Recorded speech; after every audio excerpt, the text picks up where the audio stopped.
You wake up one morning. The sunlight filters through your curtains. Everything looks normal. You walk into the kitchen. There, your mother is making breakfast. She smiles, but something's off. Her eyes are the same. Her voice is the same. She knows your favorite cereal. She calls you by your name. But deep down, you know that's not your mother. Someone is pretending to be her, a perfect copy, an imposter. And the most terrifying part, everyone else believes it's her too. This isn't a scene from a sci-fi film. It's a real condition, one that has confused doctors, terrified families, and shaken the very foundations of how we define identity.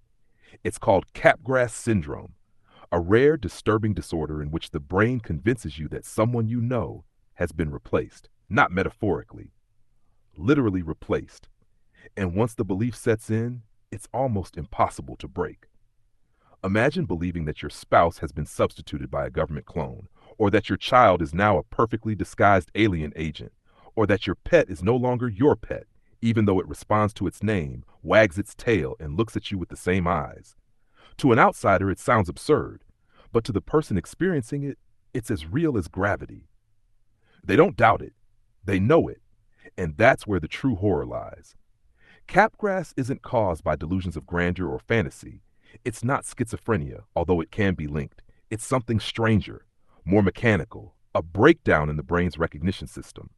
You see, when you look at someone's face, your brain performs two separate tasks. One part tells you who the person is. The other part tells you how you feel about them. In Capgras syndrome, the emotional part shuts off. So the brain says, "This looks like my wife, but I feel nothing." And when faced with that contradiction, it tries to make sense of it. And the conclusion it comes to is chilling. This must be a fake. There was once a man who loved his dog deeply. They were inseparable until one day he was hospitalized after a car accident. When he recovered, he looked at his dog and grew cold. He insisted it was a copy, that someone or something had replaced his real dog with a replica. He treated it like a stranger, even though it licked his face, whimpered at his voice, and slept at his feet like always. He wasn't angry. He wasn't confused. He was certain. There's a chilling calmness in Capgras patients. They're not shouting, not panicking. They're simply convinced, and the people around them, the very people they once loved, are devastated. Imagine your child looking you in the eye and saying, "You're not my real dad. I want the real one back." Now imagine that same sentence delivered with perfect calm. No emotion, no fear, just conviction. Doctors once believed Capgras was purely psychiatric, a symptom of psychosis. But over time, neurologists began to see a pattern. Brain scans revealed something unexpected. Most Capgras patients had damage to the temporal lobe, the part of the brain responsible for visual and facial recognition. But that wasn't all. The amygdala, the emotional center of the brain, often showed reduced activity. In other words, they could see familiar faces, but they couldn't feel them. And in the absence of emotion, the brain tried to fill in the blanks.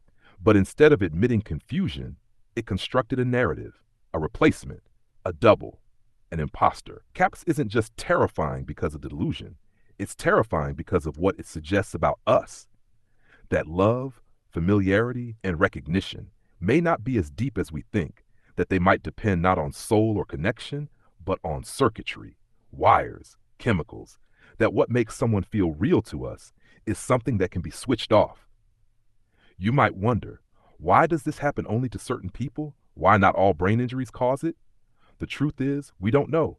Capgras syndrome is rare, but not that rare, and it seems to emerge like a ghost in the aftermath of trauma, epilepsy, dementia, or schizophrenia. As if the mind, shaken loose, tries to hold on to reality and slips. But instead of breaking completely, it twists.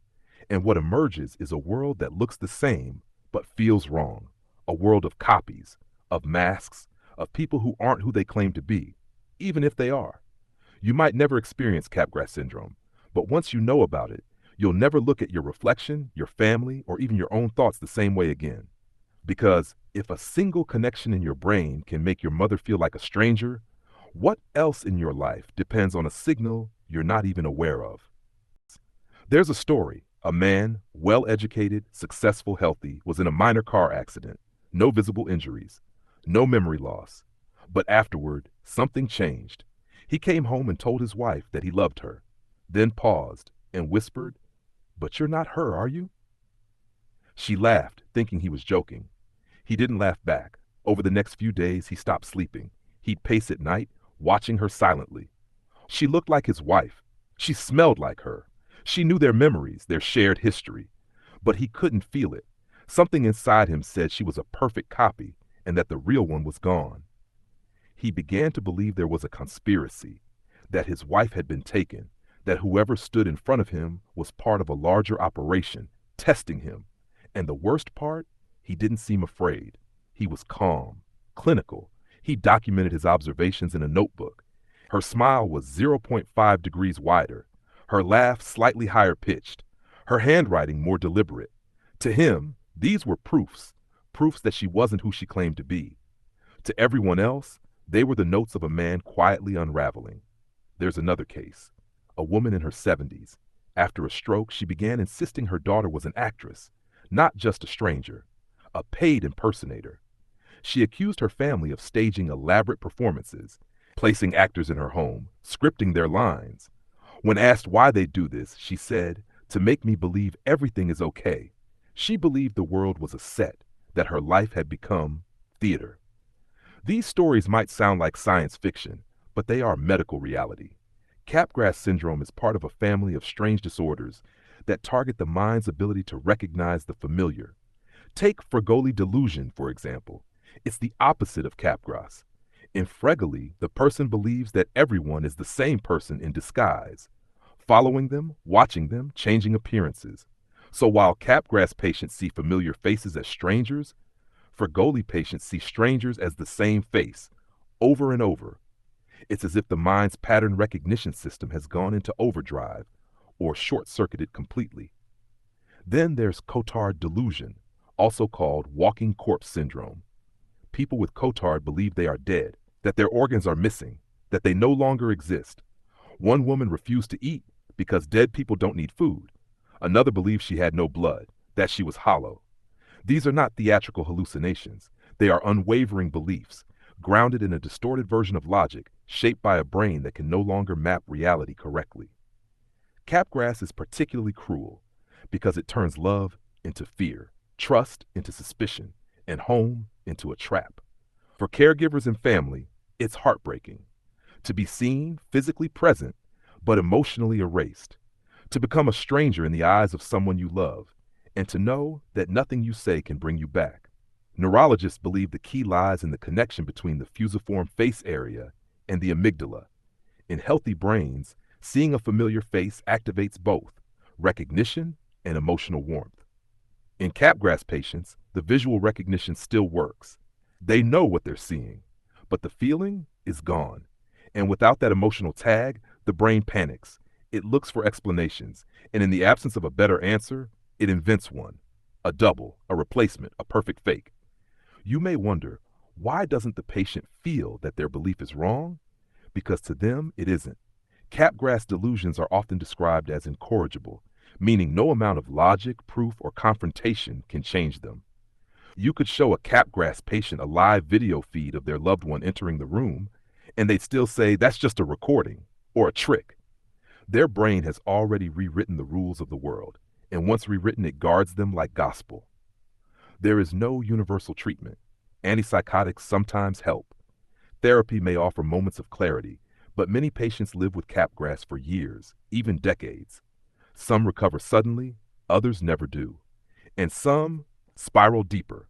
There are reports of violence, of patients attacking loved ones, convinced they were impostors plotting harm. The tragedy is not just in the delusion, it's in the isolation it creates.